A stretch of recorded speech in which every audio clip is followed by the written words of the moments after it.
Digestion in human, digestion in human, digestion in human क्या होता है?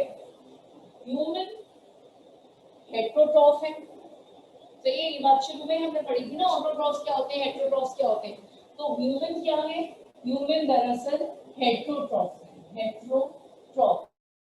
और कैसी मोड ऑफ न्यूट्रिशन होती है हेट्रोट्रॉफ्स में? हेट्रोट्रॉफ्स या तो पैरासाइट्स होते हैं, या सेप्रोफाइट्स होते हैं, या होलोजोइक मोड ऑफ न्यूट्रिशन होती है। सही है। ह्यूमन क्या है? ह्यूमन हेट्रोट्रॉफिक है, यानी हेट्रोट्रॉफ्स हैं। हेट्रो का मतलब होता है कि वो डिफरेंट है, they can not prepare their own food, और वो दूसरे लिविंग ऑर्गेनिज्म से अपना फूड ऑब्टेन करते हैं। ठीक है, चाहे वो प्लांट्स हो या एनिमल्स हो, उनसे फूड ऑब्टेन करते हैं।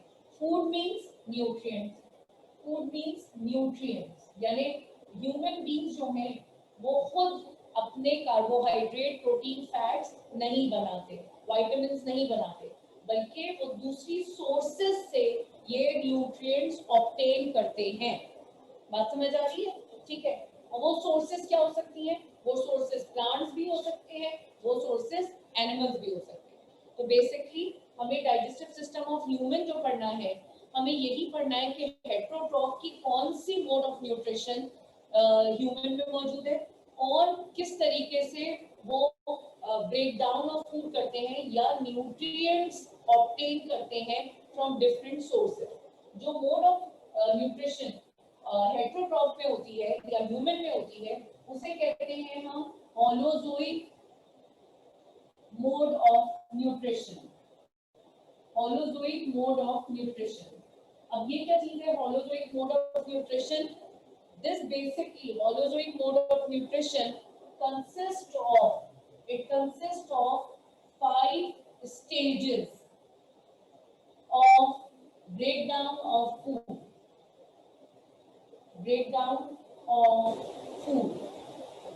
ठीक है, फूड को ब्रेक डाउन करने की 5 स्टेजेस जिस मोड में होती हैं, उसे हम कहते हैं होलोजोइक मोड ऑफ न्यूट्रिशन।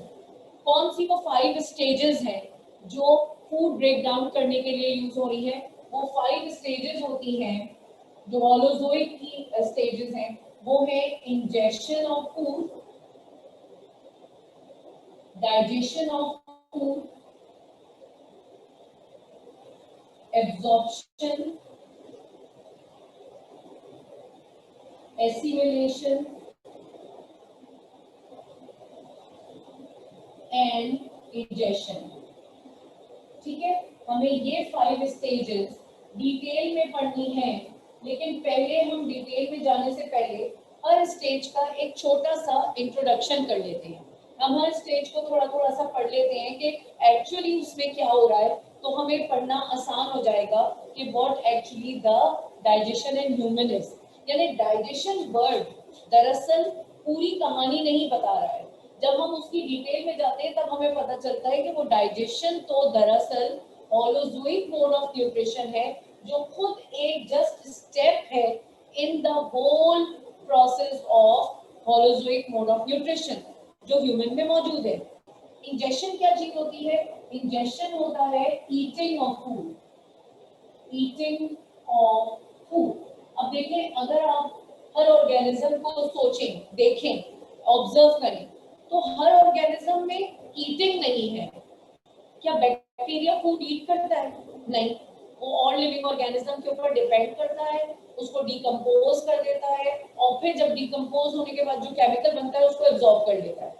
ठीक है, जैसे जो सॉइल में बैक्टीरिया है वो तो यही करते हैं। कुछ पैरासाइट्स हैं, वो दूसरे लिविंग ऑर्गेनिजम्स के ऊपर रहते हैं, उनका फूड एब्जॉर्ब कर लेते हैं, और खुद जो है उनको सारी न्यूट्रिएंट मिल जाती है, और वो अपने होस्ट को या जिनके ऊपर वो रहते हैं उनको वो हार्म दे देते हैं। सही है। तो बेसिकली ईटिंग तो हर किसी में नहीं है।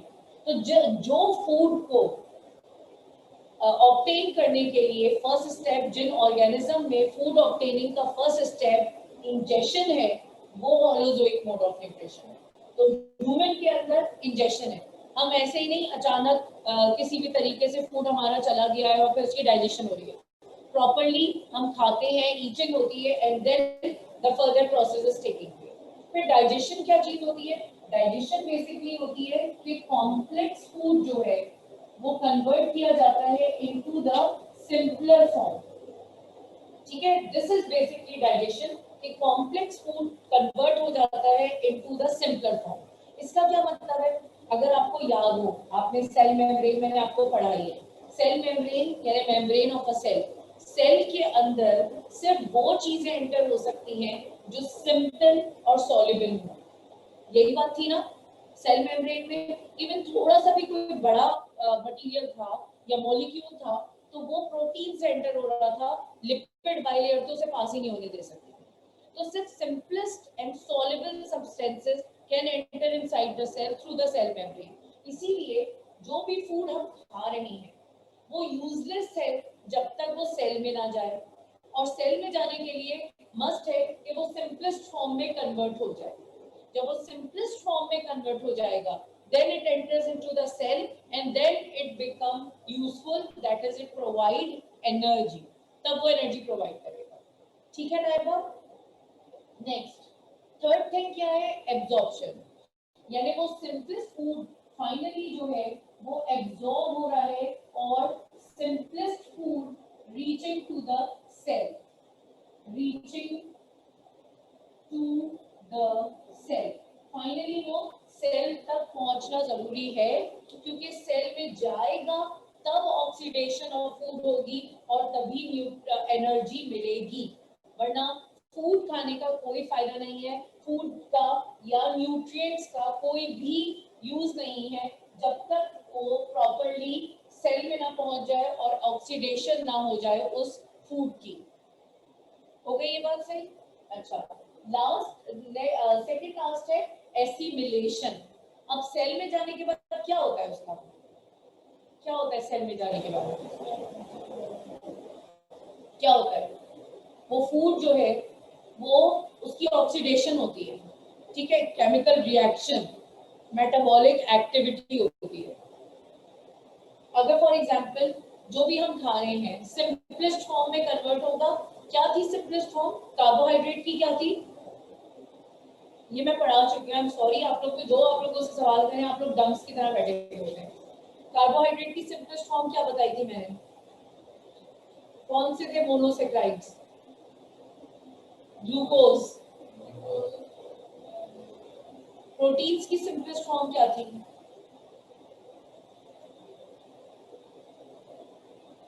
Amino acids. Fats and lipids की क्या थी? Fatty acids and glycol. तो प्रोटीन्स की अमाइनो एसिड्स एंड कार्बोहाइड्रेट या स्टार्च की glucose. Glucose finally enters into the cell where the glucose combined with oxygen and provide energy. ये chemical reaction है and this chemical reaction is known as the metabolic activity. तो actually assimilation जो है वो है metabolic activity। ये जो cell के अंदर ग्लूकोज का ऑक्सीडेशन हो रहा है और एनर्जी प्रोवाइड हो रही है, this is assimilation. And what is ejection? Removal of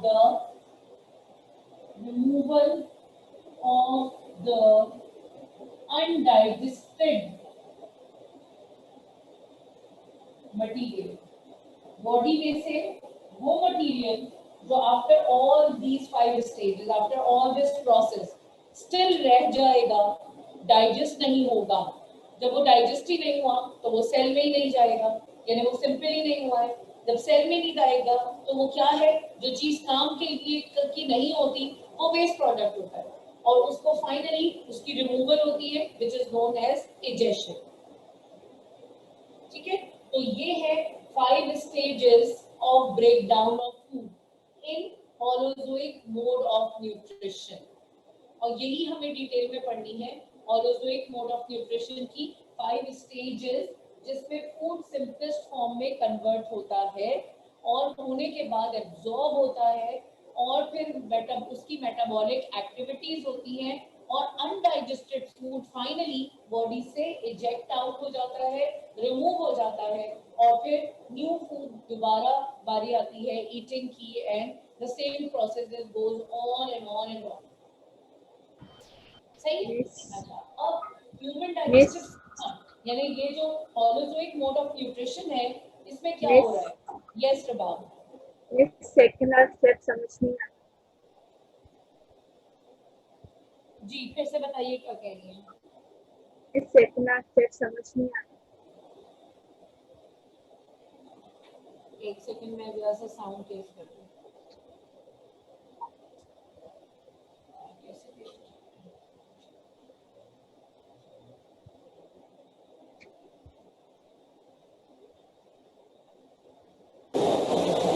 हाँ अब बोलिए आप। इस मेटाबॉलिक एक्टिविटी वाला स्टेप समझ नहीं आया ओके, मेटाबॉलिक एक्टिविटी वाला स्टेप दोबारा समझा देती हूँ। इनफैक्ट मैं आपको लिख के बता देती हूँ मेटाबॉलिक एक्टिविटी क्या है। देखिए हमने सेल पढ़ा था ना, सेल में माइटोकॉन्ड्रिया पढ़ा था, ठीक है। माइटोकॉन्ड्रिया में क्या होता था? फॉर एग्जाम्पल ये माइटोकॉन्ड्रिया है, ठीक है। जब फूड सेल के अंदर गया है थ्रू द सेल मेम्ब्रेन, तो वो सेल में जाने के बाद कहाँ जाएगा? माइटोकॉन्ड्रिया में जाएगा। माइटोकॉन्ड्रिया में सिंपलेस्ट फॉर्म पहुंची है ग्लूकोज, ठीक है। ग्लूकोज जो है फाइनली माइटोकॉन्ड्रिया में ग्लूकोज ऑक्सीजन के साथ कंबाइन होगा।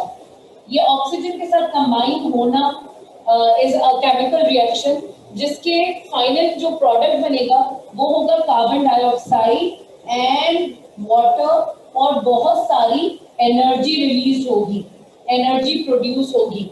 दिस प्रोसेस और this chemical reaction is known as metabolic activity और मेटाबॉलिक रिएक्शन। मेटाबॉलिक एक्टिविटी या metabolic reaction. Word metabolic activity कहाँ से आया है? ये मेटाबॉलिक वर्ड आया है from the word metabolism. Metabolism, आपको पता है मेटाबॉलिज्म क्या होता है? मेटाबॉलिज्म इज बेसिकली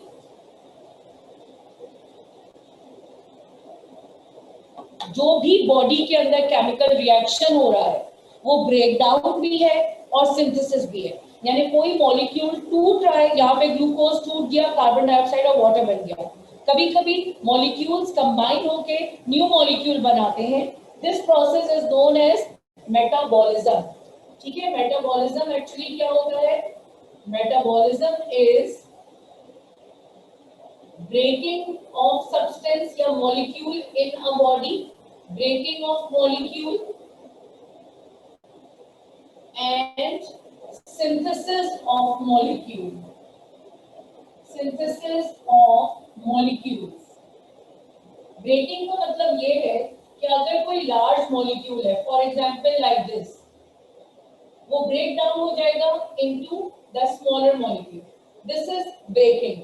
अगर कोई सिंपलर स्मॉलर मॉलिक्यूल्स हैं अलग अलग, वो कंबाइन होके एक कॉम्प्लेक्स मॉलिक्यूल बना लेंगे, दिस इज सिंथेसिस।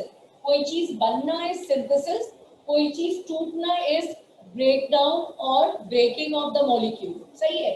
अच्छा, अब साइंटिफिक टर्म में यानी मेटाबॉलिक एक्टिविटी की टर्म में या मेटाबॉलिज्म की टर्म में, बायोलॉजिकल टर्म में, हम ब्रेकिंग ऑफ फूड और सिंथेसिस ऑफ फूड को या ब्रेकिंग ऑफ मॉलिक्यूल और सिंथेसिस ऑफ मॉलिक्यूल को कुछ टर्म्स देते हैं, टर्मिनोलॉजी देते हैं।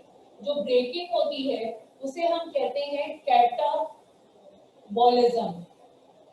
और जो सिंथेसिस होती है उसे हम कहते हैं anabolism.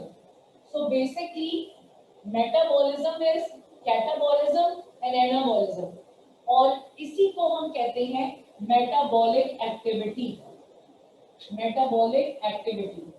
So this catabolism and anabolism is taking place with the smaller and the larger molecules in the body, in the living organism, which is known as assimilation, ठीक है। इसको assimilation कहते हैं।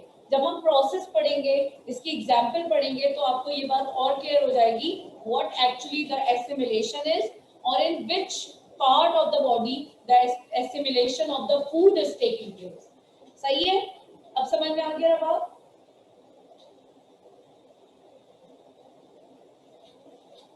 ओके, आगे चलते हैं, ठीक है। अच्छा, कॉपी कर लें। अगर आप लोग कॉपी कर रहे हैं तो बिल्कुल कॉपी कीजिए, 2 मिनट दे देती हूँ आपको।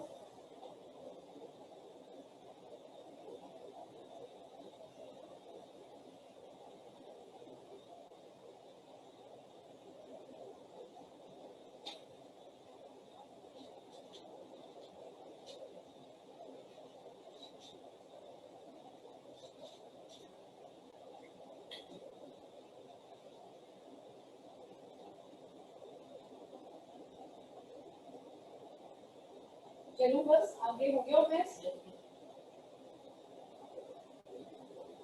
अच्छा जी, अब हम इसको मजीद आगे बातों को स्टडी करते हैं, और वो ये है कि एलिमेंट्री, अब डाइजेशन जिस ऑर्गन में हो रही है, और ये जिन ऑर्गन्स या जो ऑर्गन्स डाइजेशन से कंसर्न है, रिलेटेड है, वो क्या है? तो ह्यूमन डाइजेस्टिव सिस्टम या ह्यूमन में there are two things which are taking part in digestion: elementary canal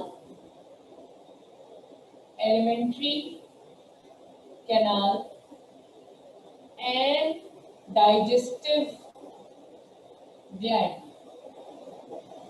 alimentary canal वो ऑर्गन है जहां पे एक्चुअली डाइजेशन होगी।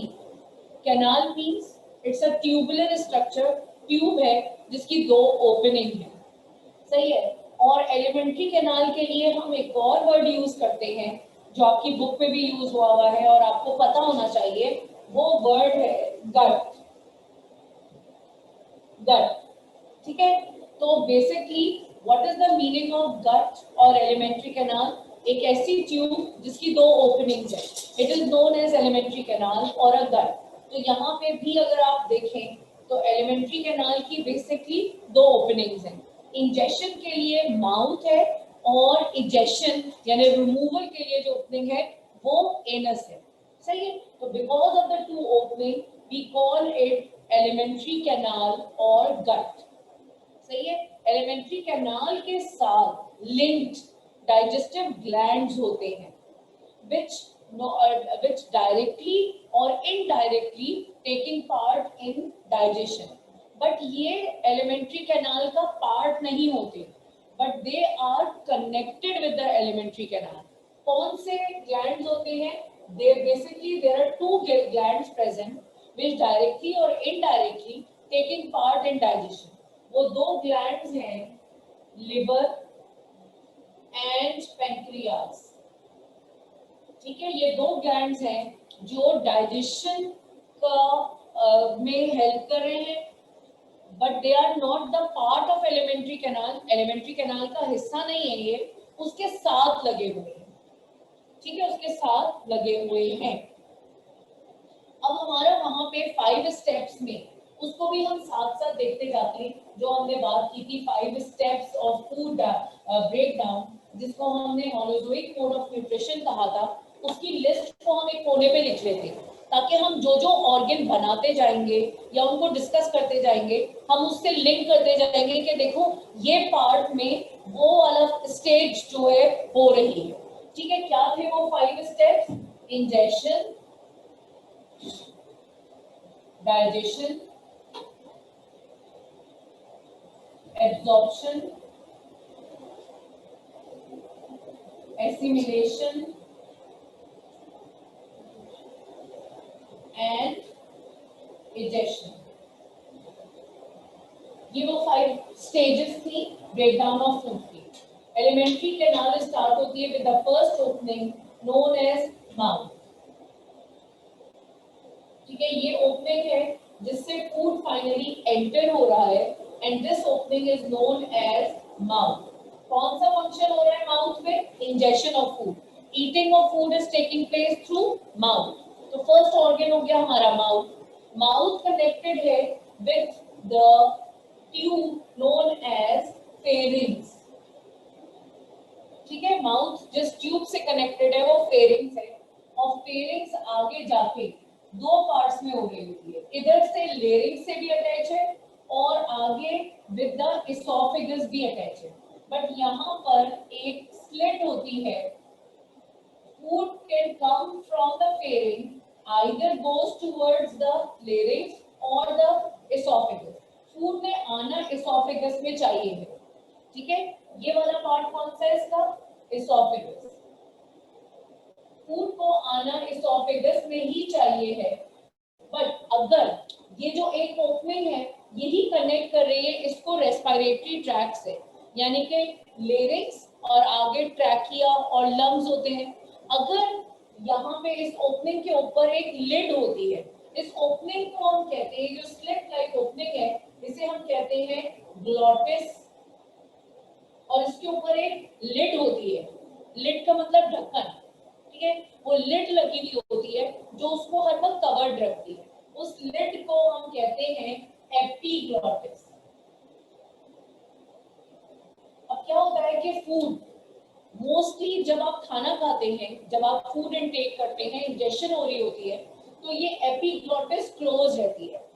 जब ये एपिग्लॉटिस क्लोज रहेगी तो फूड लेरिंग्स और लंग्स में जाने के बजाय एसोफेगस में आएगा, which is the right passage और द करेक्ट पाथ। अगर फूड रेस्पिरेटरी ट्रैक में चला गया, लेरिंग्स में चला गया, तो it goes to the lungs, और वो इतनी बारीक ब्रोंकियल ट्यूब से गुजरेगा जहां पे वो चोकिंग कर देगा, so that lungs can not get oxygen या एयर एंटर नहीं हो सकेगी, ब्लॉकेज हो जाएगी।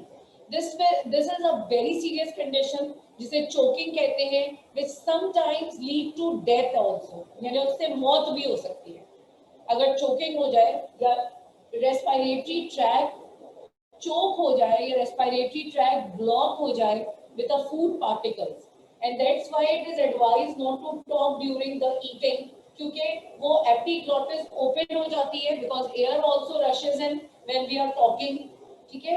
तो along with the food instead of going directly to the alimentary canal, to the esophagus, it goes towards the respiratory tract, the larynx and the trachea, which is dangerous। हो गई ये बात। अब now the food comes to the esophagus। Oesophagus क्या है, उसका क्या function है, उसका क्या स्ट्रक्चर है, इस पे अभी हम आते हैं। पहले हम पूरा ऑर्गन ड्रॉ कर लेते हैं, स्ट्रक्चर ड्रॉ कर लेते हैं। फाइनली एसोफेगस अटैच हुई भी होती है एक मस्कुलर बैग से, और उस मस्कुलर बैग को हम कहते हैं स्टमक, ठीक है। एसोफेगस आगे जाके स्टमक से अटैच हुई है। स्टमक जो है वो एक मस्कुलर बैग है जिसमें फूड आने के बाद 3 से 4 घंटे तक रहता है। जितनी डाइजेशन होनी होती है वो फूड में हो जाती है, फूड की हो जाती है, और फाइनली फिर उसके बाद फूड जो है वो आगे पास ऑन हो जाता है टू द स्मॉल इंटेस्टाइन। अच्छा, अब आप यहाँ पे एक और चीज देखें, at the end of the stomach this part a ring like muscular part is present. एक रिंग की तरह, एक सर्कुलर रिंग की तरह एक मस्कुलर पार्ट है ये वाला, और इसे हम कहते हैं पाइलोरिक स्फिंक्टर। पाइलोरिक स्फिंक्टर, ठीक है, पाइलोरिक स्फिंक्टर। इसका काम क्या है ये मैं अभी आप लोगों को स्ट्रक्चर पढ़ाते वक्त ही बताऊंगी। जब मैं हर चीज के स्ट्रक्चर की एक्सप्लेनेशन दे रही होंगी मैं उस वक्त बताऊंगी कि पाइलोरिक स्फिंक्टर का क्या काम है। ये आ गई आपकी small intestine. Finally small intestine link with the large intestine.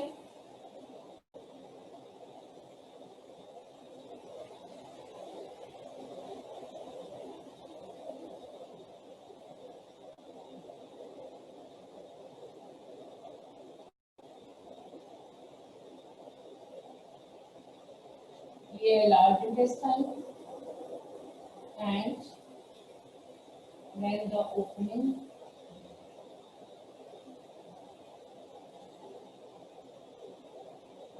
ये आ गया आपका। अच्छा, अब stomach is connected with the small intestine. ये यहाँ से जो शुरू हो रही है ये small intestine. Small intestine is a very large organ. तकरीबन स्मॉल इंटेस्टाइन जो है वो कितनी बड़ी होती है, 6 मीटर लॉन्ग होती है स्मॉल इंटेस्टाइन। लेकिन फिर भी ये स्मॉल स्मॉल इंटेस्टाइन इसलिए कहला रही है क्योंकि ये डायमीटर में छोटी होती है, इसका डायमीटर जो है वो कम होता है, यानी पतली होती है और कॉइल्ड होके पूरी यहाँ पे अरेंज हुई भी होती है। तो स्मॉल डायमीटर होता है इसका, स्मॉल डायमीटर। और इसकी जो लेंथ होती है वो होती है तकरीबन 6 मीटर, यानी एलिमेंट्री कैनाल का सबसे लार्जेस्ट ऑर्गन स्मॉल इंटेस्टाइन है। इसीलिए हमने स्मॉल इंटेस्टाइन को भी 3 पार्ट्स में डिवाइड कर दिया है। स्मॉल इंटेस्टाइन को 3 पार्ट्स में डिवाइड किया है। कौन से वो पार्ट है? बिल्कुल वो पार्ट जो स्टमक से जुड़ा हुआ है। स्टमक के बाद जो स्मॉल इंटेस्टाइन का फर्स्ट पार्ट होता है वो कहलाता है डिओडेनम, डिओडेनम। फिर उसके बाद अंदर डिओडेनम के बाद वाला पार्ट होता है कहलाता है जेजनम। और लास्ट पार्ट जो फर्दर कॉइल्ड हुआ है वो कहलाता है इलियम। ठीक है, this part is known as ileum. Finally small intestine link हुई है with the large intestine. This is large intestine. ये लार्ज इंटेस्टाइन का पार्ट शुरू हो रहा है यहाँ से। लार्ज इंटेस्टाइन का ये वाला पार्ट जो एक स्वेलिन सा दिख रहा है, this is known as appendix, ileum, ILEUM। अच्छा, फिर ये कोलन कहलाता है। यहाँ पे मैं जो लाइंस बना रही हूँ इनके बारे में अभी आप लोगों को बताती हूँ। This part is known as ascending large intestine, ascending large intestine। ये ऊपर वाला पार्ट कहलाएगा transverse large intestine.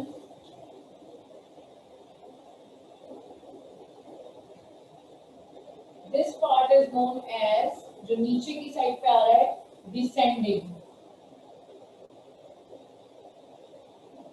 Large intestine.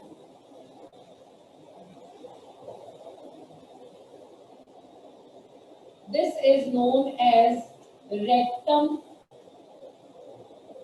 and finally the part to which the ejection is taking place is known as anus. सही है? अच्छा,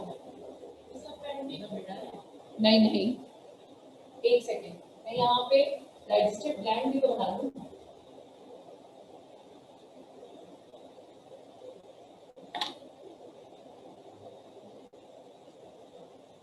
यहाँ पे मौजूद है digestive gland known as liver, and another digestive gland known as pancreas.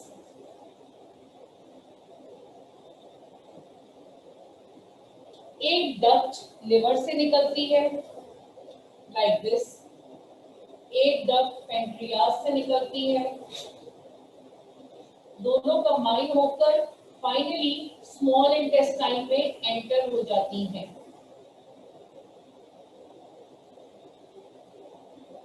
This is small intestine. यहाँ पे stomach के बाद स्मॉल इंटेस्टाइन में एंटर हो जाता है। यहाँ पर देखिए, दिख रही है आपको, एक डक्ट ये है जो लिवर से आ रही है, एक डक्ट ये है जो पेंक्रियास से आ रही है। But before going to the small intestine वो पहले मिल जाती है, एक बन जाती है, and finally enter to the small intestine. Draw ना करें, पहले देख लें। देखिए डायग्राम बुक में भी है, डायग्राम हर जगह मिल जाएगी आपको, आप समझ ले तो बेहतर है, क्योंकि आपको ड्रॉ करने के लिए तो नहीं आनी ना, आपको समझना है इसको। ठीक है, ड्रॉ करने में आप इतना टाइम भी वेस्ट कर रहे हैं और फिर भी मुश्किल हो रही है।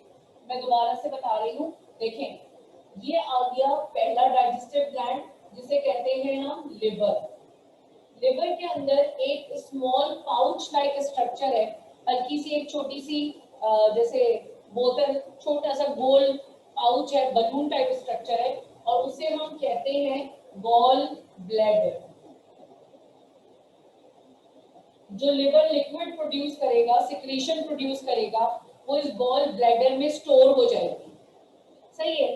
फिर लिवर से जो डक्ट निकल रही होती है वो कहलाती है बाइल डक्ट। ये है आपका पेंक्रियाज, ब्लू कलर से जो मैंने बनाया है, क्या है ये? पेंक्रियाज। और पेंक्रियाज से जो डक्ट निकल रही है वो कहला रही है पेंक्रिएटिक डक्ट। पेंक्रिएटिक डक्ट, सही है। दोनों डक्ट्स देखो यहाँ पे ये इकाई मिल गई और मिलने के बाद ये स्मॉल इंटेस्टाइन में एंटर हुई है। जब ये मिल जाती है, एक हो जाती है, तब ये कहलाती है hepato pancreatic duct. Hepato pancreatic duct. आ भी सकती है, बिल्कुल आ सकती है, सही है भाई, समझ में आ गई है? जब आप कोई प्रॉब्लम है, सब नजर आ रहा है, समझ में आ रहा है सब कुछ? आवाज आ रही है क्लियर?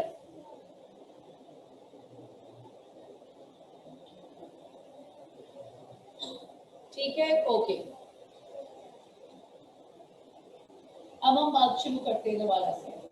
स्ट्रक्चर पूरा सबको दिख गया है, समझ में आ रहा है? सही है। पहला स्ट्रक्चर है माउथ। इसकी भी लिस्ट डाउन कर देती हूँ मैं, ताकि आपको यहाँ पे सब कुछ मिक्स हुआ है, यहाँ हर चीज अलग से हम इसको जब बना देंगे तो ये आपको क्लियरली नजर आ जाएगा पूरे एलिमेंट्री कैनाल के पार्ट्स। ठीक है, तो स्टार्ट होता है माउथ से। फर्स्ट पार्ट, माउथ के बाद आ रहा है फेरिंग्स, ट्यूब।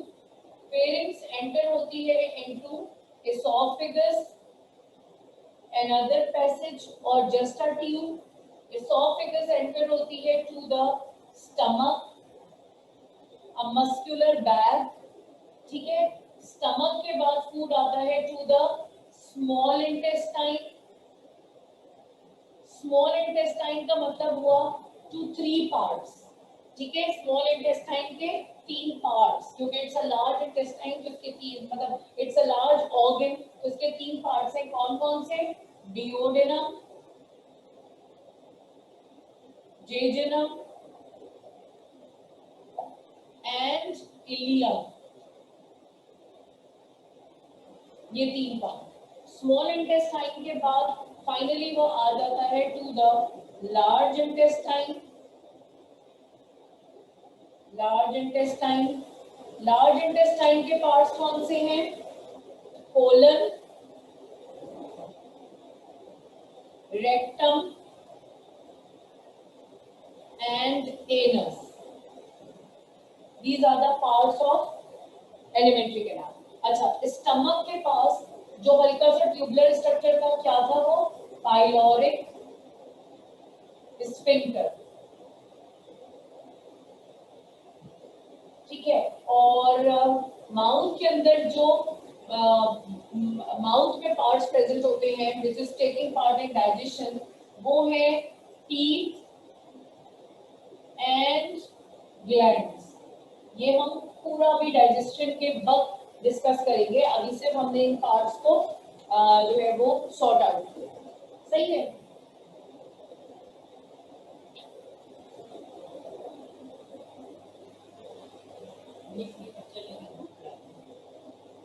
नहीं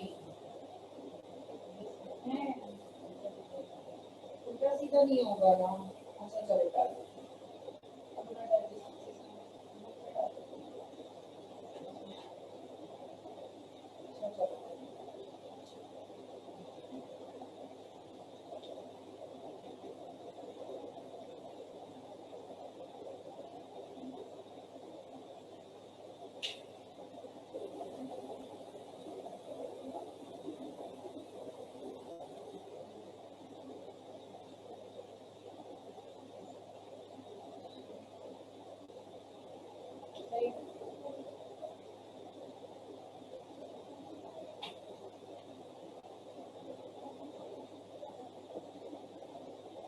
अच्छा, बस अब यहीं तक रखते हैं हम, क्योंकि जब हमने प्रोसेस स्टार्ट करना है ना तो फिर वो एक साथ हो जाएगा, वरना फिर बहुत समस्या हो जाएगी। ठीक है, बस हम इसको यहीं पर रखते हैं। अब पूरा डाइजेशन का प्रोसेस जो है वो हम नेक्स्ट क्लास में स्टार्ट करेंगे। इसके अलावा क्योंकि अगर हमने अभी स्टार्ट किया तो वो आधा रह जाएगा, पूरा नहीं हो पाएगा। सही है,